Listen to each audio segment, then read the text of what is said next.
அவர் அடிச்சுட்டு போகிறதா அப்படின்னு மாநில தலைவர் அணுகுமுறை வந்து நாகரிகமான அரசியல் குறித்து அந்த வார்த்தையை வந்து பயன்படுத்தி லண்டன் போய்விட்டு வந்த பிறகு என்ன ஆனது என்று தெரியவில்லை.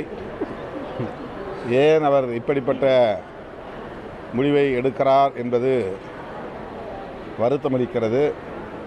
தன்னைத்தானே வருத்தி கொள்ளும் அகிம்சா வழி போராட்டத்தை காந்தியடிகளைப் போல கையில் எடுக்கிறாரா என்று தெரியவில்லை. ஆனால் காந்தியடிகள் கூட இப்படிப்பட்ட போராட்டங்களை அறிவித்ததில்லை.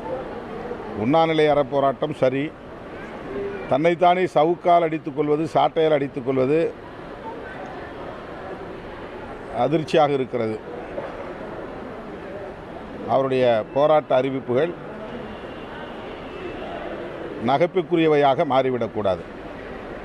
அந்த பாதிக்கப்பட்டோட மாணவியோட விவரங்கள், தனிப்பட்ட விவரங்கள் வெளியே வந்திருக்கு. ஏற்கனவே பல உச்சநீதிமன்ற உயர்நீதிமன்ற அறிவுறுத்தல்கள் இருக்கும்போது எப்படி அந்த மாணவியோட தனிப்பட்ட விவரங்கள் வெளியே வந்தது? இது வந்து ஒரு இல்லை, அந்த விவரங்கள் வெளியாகி இருக்கக்கூடாது. அப்படி வெளியானது ஏற்புடையதல்ல, கண்டனத்திற்குரியது. அதற்கு காரணமானவர்கள் யார் என்பதை கண்டறிந்து காவல்துறை உரிய நடவடிக்கை எடுக்க வேண்டும். சின்ன வழக்குகள் கூட எஃப்ஐஆருக்கு அப்படி வர்றதில்லை. ஆனால் இந்த வழக்குக்கு வந்து உடனடியாக ஆன்லைனில் பதிவேற்றம் பண்ணியிருக்காங்க. அதாவது வந்து ஒரு நகல் கொடுத்துருந்தா கூட இல்லை தான், அது யாராக இருந்தாலும் அது வந்து தவறு தான். அது மீது நடவடிக்கை எடுக்கணும். மீறி அந்த தகவல் வெளியில வந்திருக்காதுல்ல. இது போன்ற போக்சோ வழக்குகளோ பெண்கள் சார்ந்த வழக்குகளோ ஆன்லைன்ல பதிவேற்ற கூடாது. ஆனா இந்த இல்லை, காவல்துறையே பதிவேற்றம் செய்திருக்கா? இணையதள பக்கத்தில் காவல்துறையுடைய இணையதள பக்கத்துலையா?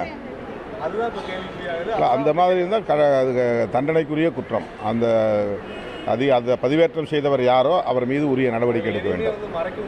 காவல்துறை அதிகாரிகள் அதற்கு பொறுப்பேற்க வேண்டும்.